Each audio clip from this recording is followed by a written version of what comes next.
je vous amène avec moi dans mes préparatifs de ma robe de mariée. Prépare un mariage avec Lulu en 6 semaines. On commence le mercredi 17 août. Je suis rentrée sur Paris depuis 2-3 jours. J'ai repris mon travail et là j'ai enfin un peu de temps pour m'attaquer à la robe de mariée. Donc ce que j'ai fait, c'est que j'ai préparé une toile. C'est-à-dire qu'on va coudre le vêtement qu'on veut, mais dans un tissu qui est moins cher pour faire les ajustements au niveau du patron. Donc au début, je voulais partir sur suivre un patron existant. Puis au final, j'ai vu un modèle qui me plaisait trop. Donc en fait, j'ai voulu essayer de moi-même. Donc le premier modèle que j'essaye de reproduire, c'est un modèle Viktor & Rolf. Vous allez voir que ça va pas se passer exactement comme ce que je pensais. Au final, le modèle ne me convient plus tant. Mais bon, là pour l'instant, on en est l'heure d'installer la machine avec toujours ma petite souffle dans les pattes, surtout quand je suis en train de remuer des bobines et tirer des fils. Là, je suis en train de choisir ma bobine. Je suis pas très maniaque là-dessus. Il y en a qui veulent exactement la même couleur. Mais là, vu que c'est pour la toile, je me suis pas trop pris la tête. J'ai pris une des couleurs qui avait donc sur le motif du drap. Parce que bon, dans l'idée, cette toile, si je peux la mettre, tant mieux. Ça évitera de faire du tissu de gâché. Donc là, je finis d'installer la machine et là, je vais passer à la couture. Donc j'ai fait 4 pièces pour le devant, 4 pièces pour l'arrière. Donc j'assemble 2 pièces de l'avant, 2 pièces de l'arrière ensemble et après, je vais les assembler, ces deux parties, endroit contre endroit et les retourner. Et ça va former mon haut.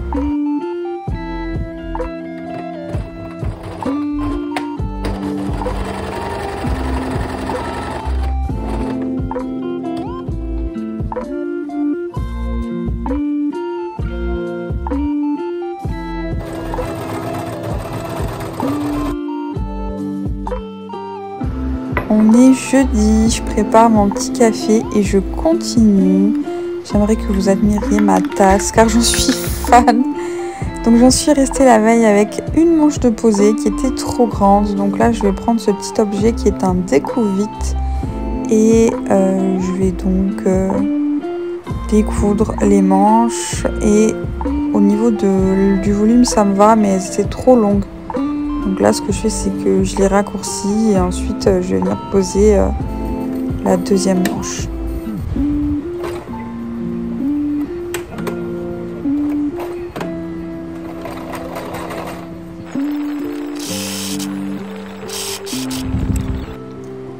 Et voilà ce que ça donne. À ce moment-là, j'étais super contente. Je trouvais que le décolleté était vraiment beau et le volume des manches plutôt pas mal.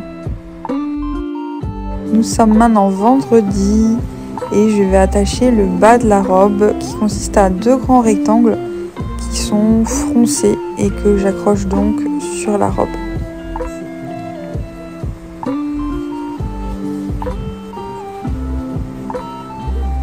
Et voilà, toujours assez contente à ce moment-là.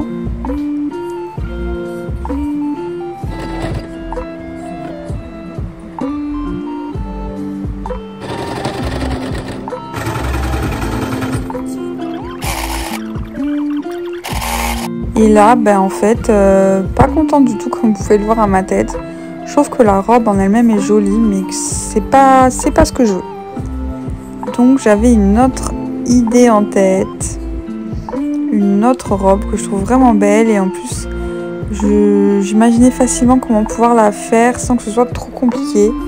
Donc c'est plein de rectangles en fait, qu'on assemble les uns avec les autres. Avec donc ces grands jupons. Voilà un jupon posé. Un deuxième. Bon, là c'est un peu long. Du coup, j'ai retravaillé la longueur.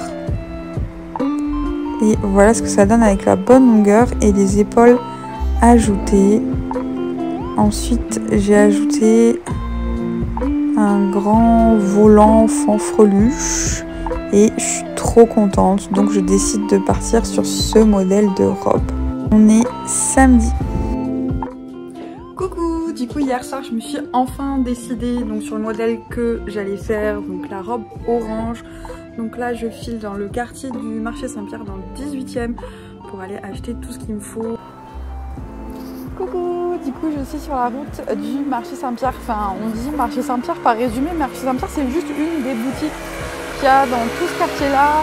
En gros c'est en bas de la butte Montmartre et vous avez genre beaucoup de boutiques de tissus, donc c'est ma meilleure chance à Paris pour trouver et un peu de façon certaine ce que je cherche parce que là-bas c'est là que j'aurai le plus de choix. Donc je vais là-bas, en gros l'idée c'est d'acheter tout ce qu'il me faut pour les tissus, enfin tous les tissus pour ma robe. Et c'est bizarre de parler dans la rue comme ça là, non? Mais bon ça va, là c'est le mois d'août donc il n'y a personne dans les rues, je suis tranquille. Donc en gros l'idée c'est d'acheter donc tout ce qu'il me faut pour ma robe, d'acheter le gros nœud pour les cheveux et évidemment je vous montrerai un peu l'ambiance sur place. La première fois que j'y suis allée c'était vraiment, j'ai halluciné, genre l'océan de possibilités qui s'offre à nous quand on est dans ce genre de boutique. Ça donne plein d'idées d'ailleurs. Les premières fois j'étais en surchauffe parce que quand on vient, qu'on connaît rien, qu'on sait pas ce qu'on peut faire, on est tout excité. Et du coup c'est hyper fatigant pour l'esprit parce que du coup on a 1000 idées qui fusent à la seconde. Mais là ça va, maintenant je commence à avoir l'habitude et surtout je sais exactement ce que je cherche. Donc je vais essayer de ne pas m'éparpiller. Bien évidemment il y a 99% de chances que je revienne avec quelque chose dont j'avais pas besoin. Mais bon, on verra bien. Bon, je vous dis à toutes, ciao. Et voici le quartier des boutiques de tissus. Je sais qu'on a tous nos petites habitudes. Moi, en général, je commence par les coupons de Saint-Pierre. Et en fonction de ce que je trouve là-bas, je fais un tour au marché Saint-Pierre et à Tissuren. Des fois, je vais voir un petit peu les autres boutiques. Mais en général, c'est là que j'aime bien aller. Et derrière le marché Saint-Pierre, si vous remontez un peu, vous avez aussi une grande mercerie. Je ne le savais pas pendant longtemps et elle est pas mal du tout.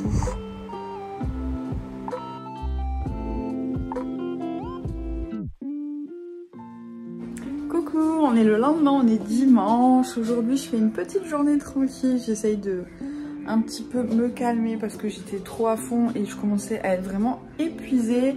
Du coup pour l'instant aujourd'hui j'ai juste fait du crochet, regarder des films et des séries tranquilles. Mais je vais quand même vous montrer parce que du coup hier je suis allée au marché Saint-Pierre comme je vous disais. Et j'ai donc ramené les tissus, là ils sont en train de sécher, je vais vous montrer ça. Du coup, là on a le jersey que j'ai acheté pour faire le bustier et les sous-jupons qui est en train de sécher, il est presque sec. Franchement, je suis contente une fois lavé, la texture est vraiment top. Ni trop épais, ni trop fin. Celui-là, je l'ai acheté à Tissuren. Et ensuite, voici un coupon de soie que j'ai acheté au coupon de Saint-Pierre, qui est rigide comme je voulais, enfin un peu rigide. Ce qui va me permettre de faire des beaux plissés.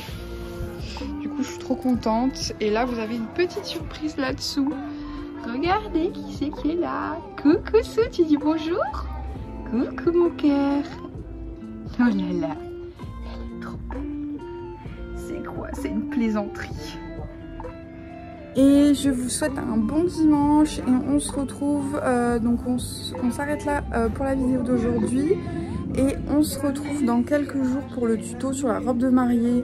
Je pense que je vais y mettre bien. La journée je travaille, donc je vais me mettre peut-être en 2-3 soirs j'aurai fini. Donc je suis trop excitée. Je vais vous montrer tout le tuto pas à pas. Parce que c'était facile au niveau des mesures. C'était facile aussi, donc je pense que je vais réussir à faire un tuto à peu près compréhensible sans faire mes micmacs comme je fais des fois sur certaines des robes. Surtout pour moi je la fais en blanc avec certaines matières, donc du coup ça va faire mariage, mais je trouve que ce modèle peut être adapté pour plein d'autres occasions. Donc c'était l'occasion, donc je vous dis bye, j'arrête de parler, ciao.